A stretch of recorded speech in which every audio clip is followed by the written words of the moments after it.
Hello everyone, are you ready for another adventure? It's me, Wokey, and I'm back with another fake Grand Order video. And what are we going to be talking about today? Well, today we're going to be talking about the upcoming banner for the new unit Alice. That's going to be today's video. I hope you like it.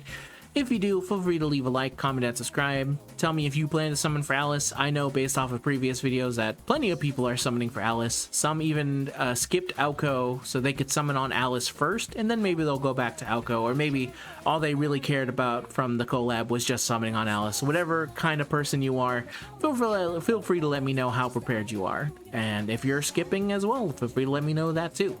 Okay, so let's begin. So when is her banner? It should be here on the 3rd, which is today actually. That's when this video releases. It should be here at day roll if it's not out already, depending on when you watch this video. I can't really know when.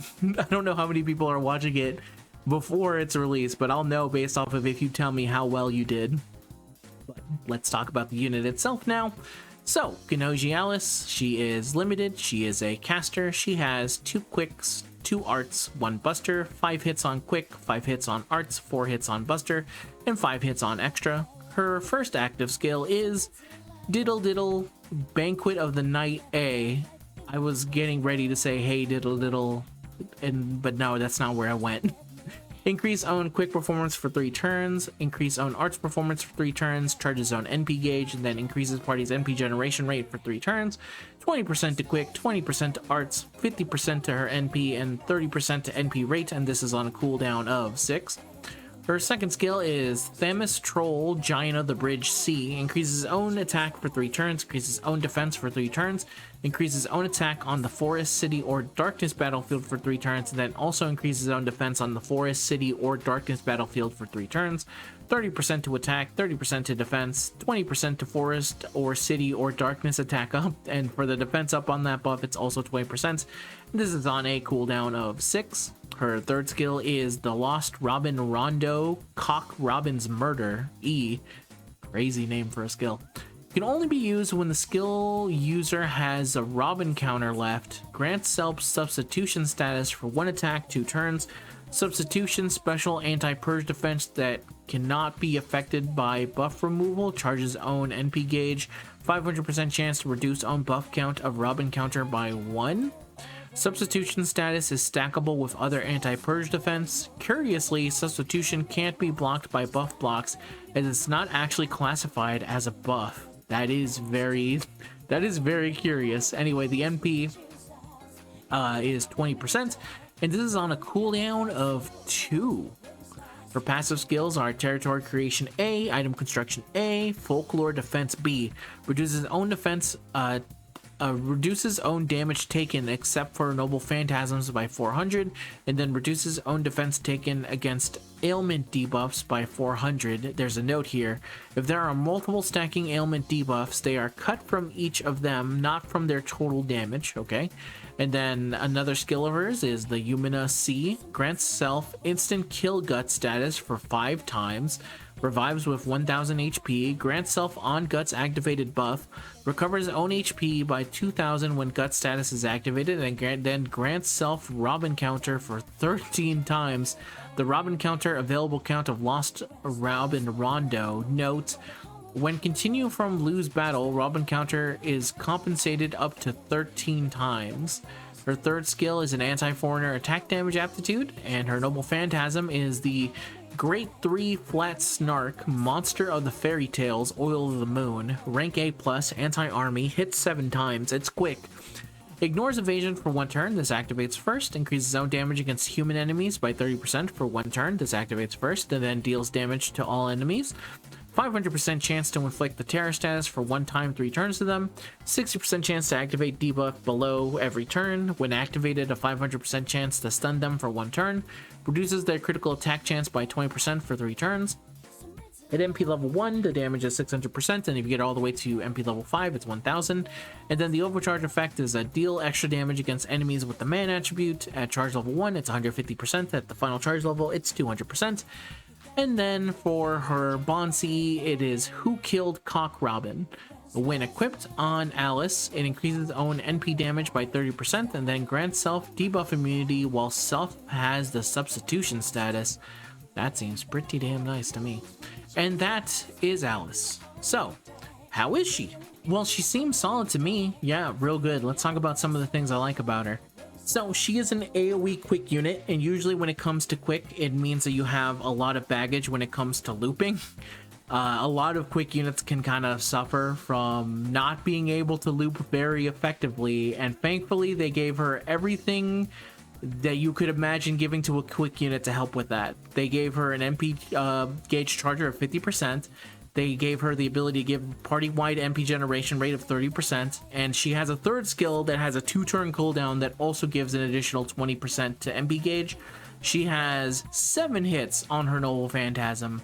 That is like the perfect storm of things that you would want to help out a quick unit. It should make her very effective when it comes to looping. And that's really helpful. So that means that you can use her with the Black Rail and not have to worry too much. Like I said, using a lot of quick units, I can tell you this, that just some of them suffer from not being able to get the job done, and I think she's able to get the job done there pretty effectively. Pretty straightforward in a way too. The next thing that she has, which is something that you would probably want to try and use her for more challenge quest type stuff, if you're ever in a challenge quest that would require an AoE quick unit, she's going to be extremely tanky thanks to this ability giving her substitution, which works like anti-purge defense, except for it just can't be removed with buff removal, which is like the one weakness that anti-purge defense has. Plus this can be stacked with them. Very funny how that worked out. It seems really good in that kind of instance. Now there is something you have to worry about. Thankfully you don't have to worry about it too much when you're looping, because they shouldn't go down. But the Robin counter probably is something you have to kind of be paying attention when it comes to using her in a challenge quest.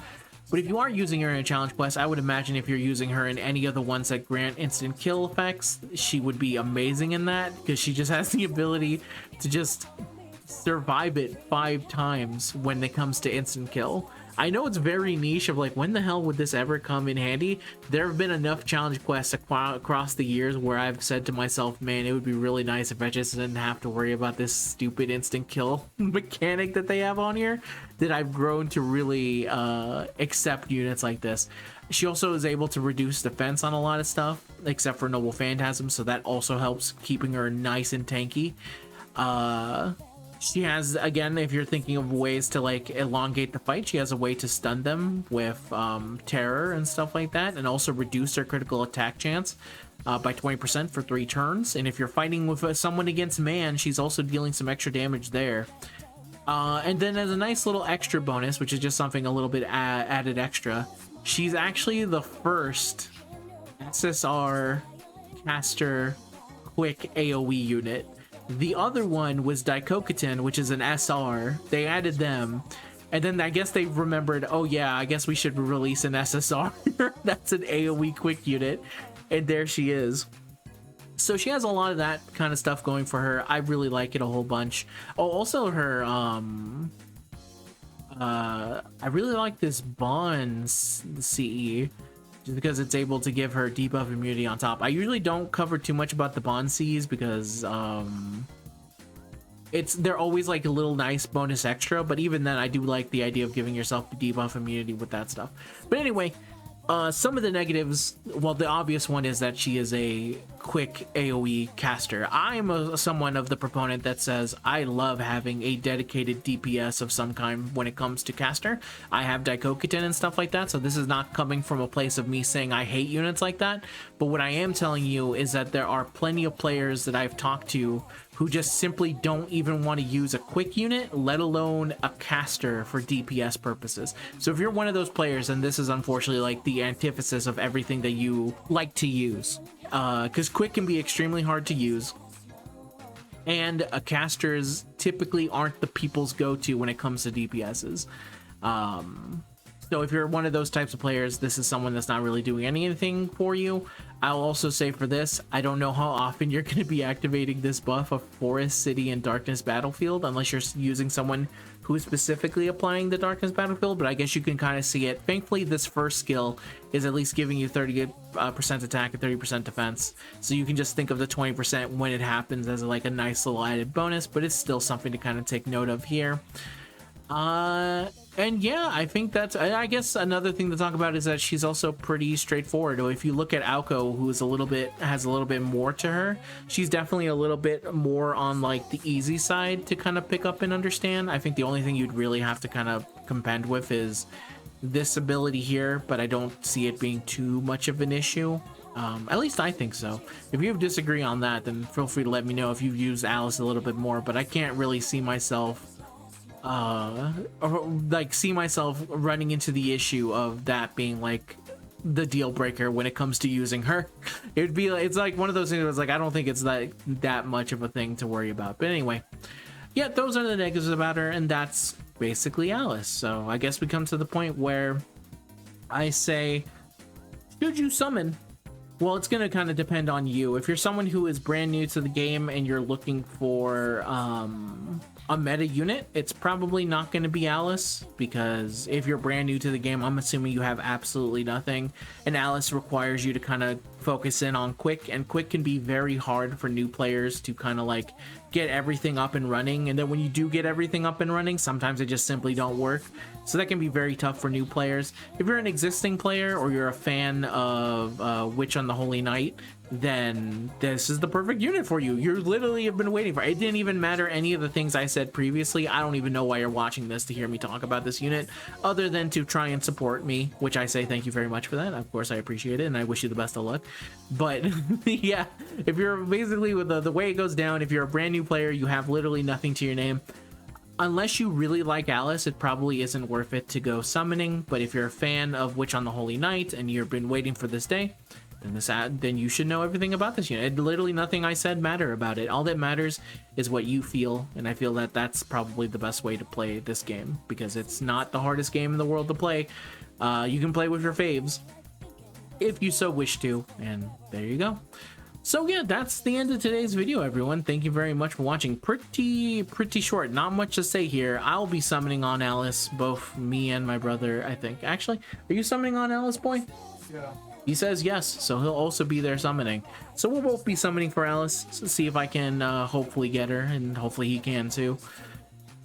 And yeah, that's it. Thank you very much for watching. I'll see you guys in the next one. Till next time, peace out, and bye-bye. Later.